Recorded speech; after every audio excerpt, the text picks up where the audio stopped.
எழுப்பும் ஞாயிறு அங்கே குடியிருப்பான். அவன் ஆனை முகத்தனின் அடியவர் மனத்தில் ஒளியாய் வந்தே கொலுவிருப்பான்.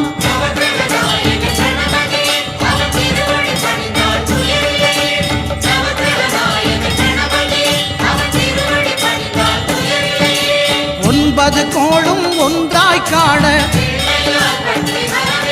அங்கு கற்பகம் என்னும் கடவுளின் மெய்யில்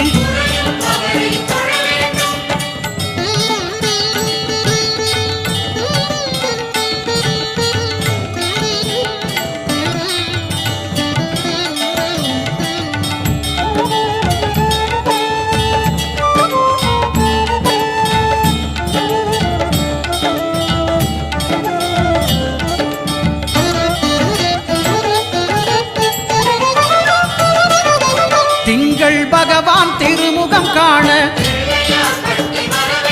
அங்கு கற்பக பெருமான் தொப்புள் குழியில்